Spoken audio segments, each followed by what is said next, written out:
Hello mga katangkuts! Welcome to Tita Mike's Kitchen. Halika, maglito tayo ng fish tausi. So this time, gumamit tayo ng cream dory fish. So ito, syempre meron na ito sa mall. Mura lang to, 150 lang yata ang mga 4 or 3 piraso na siya. Fillet na siya. So iwain lang natin siya ng ganitong kaliliit para hindi naman mahirap isubo, diba? Mamaya. So, yan. So, ito ang ginawa ko kasi sa totoo lang, not for anything else, pero medyo mas malansa kasi siya yung feel niya kaysa doon sa ibang fish. So, what I do is, binababad ko lang siya sa tubig na may asin, gaganyan-ganyanin ko lang siya, tapos mababawasan na yung lansa. Promise, try nyo rin siya. So, ganyan lang. Tapos, mga 3 to 5, hindi, mga mabilis lang to eh, ikot-ikot nga lang eh. Mawawala yung lansa niya ng malaking porsyento. So, yon. Pagkatapos dyan, eto nga, i-drain lang natin siya. As much as possible, sana tuyo-tuyo siya. Kasi, lalagyan natin siya mamaya ng mga ibang breading. So, after na nga nun, ito, lagyan natin siya ng mga pampalasa like paminta. Yes, ako gusto ko maraming paminta. Ewan ko, nakakatanggal din siya ng lansa for me, bukod sa asin. Siyempre, lagyan natin ng asin. So, talaga nakakatanggal na. Ito pa, pantanggal ng lansa, ang kalamansi. Huwag masyadong madaming kalamansi, baka maluto masyado yung meat. Baka magmukha siyang kinilaw. Charot. So, yun. Mix lang natin. Tapos, i-set aside natin. Tapos, syempre, bukod sa sa fish, meron siyang kasamang tofu. Bakit? Oh, yun. Ganun lang kaliit. I-quarter lang natin siya. Nung one time kasi, di sa may Adamson, nung nag-a-apply pa lang ako sa college, sinamahan ako ng tita ko, may ganun kami nakainan na fish tausi. Ay, ang sarap ka nito. So, ayan. Wala lang. Naalala ko lang siya. Masarap kasi. Tapos, ito, flour. Yung tokwa, lalagyan natin kasi ipipirito natin siya. Paminta, ganun. And then, i-mix lang natin siya. Yan. Ito-toss natin siya para lahat ng side ng tokwa ay malagyan ng breading. So, ito na nga. Pati yung isda, lalagyan na rin natin kasi ipipirito natin siya. Flour, konting cornstarch, and then, what do you call this? Ayan, cornstarch. Konti lang ha, kasi kapag mas maraming corn, tumitigas yung breading, yung labas niya. Lagyan natin siya ng paminta rin. Hindi na pala, kasi meron na palang timpla. So, yun, okay na yun.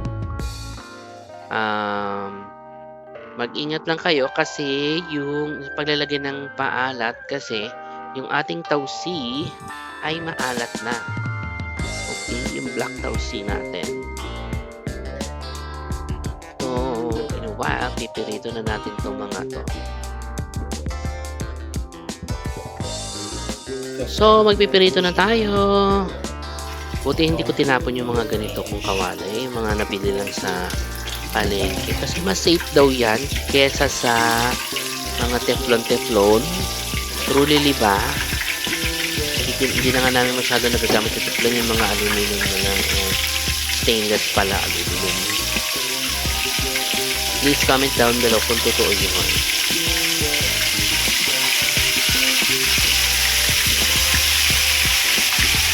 I-fry lang natin siya hanggang mag-golden brown. So, ayan. Ibabaliktad na natin siya. Ano ba ang signs na medyo luto na or pwede na yung ating pinirito? Kapag ganyan or mas mahina pa yung kulo-kulo ng oil sa gilid ng pinipirito mo.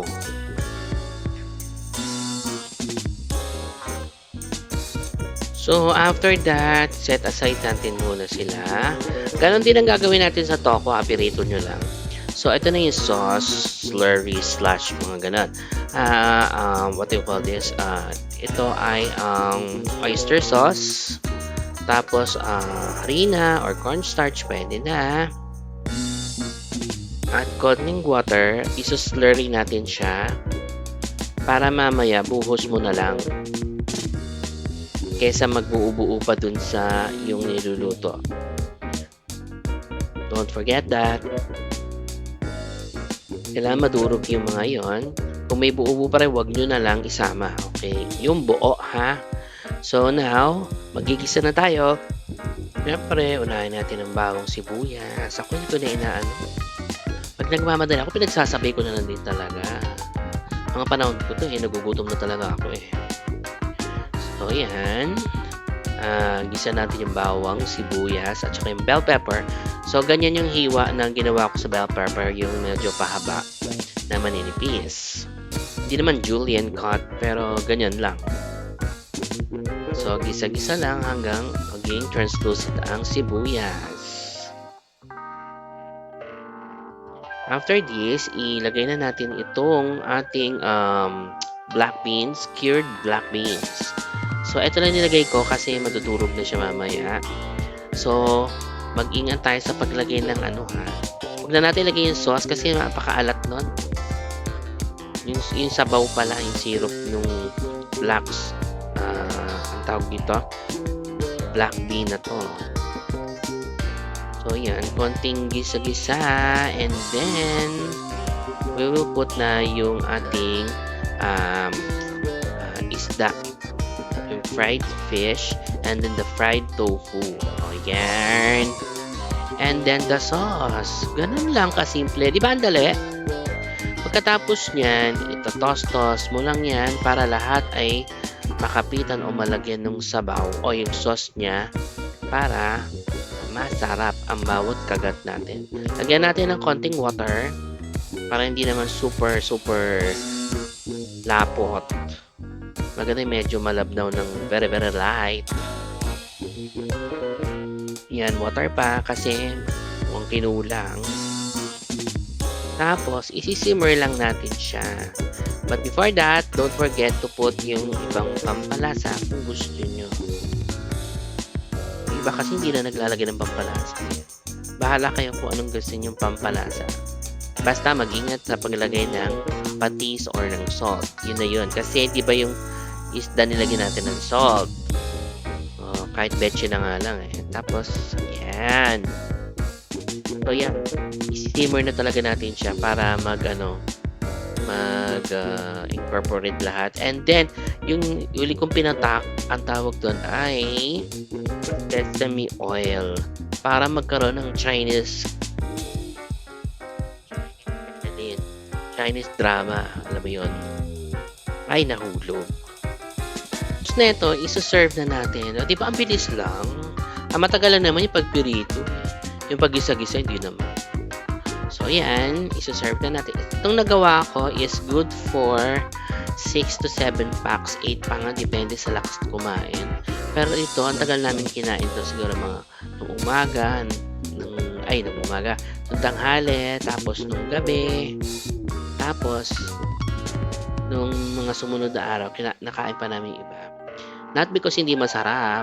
Mahina lang talaga kami kumain na ngayon. Ganun talaga pag matanda na. Charot. So, yan. So, ingat-ingat sa pagkain ng madami. Eto na nga. Sana may nakuha kayo idea. And don't forget to subscribe. Tita Mike's Kitchen. Bye!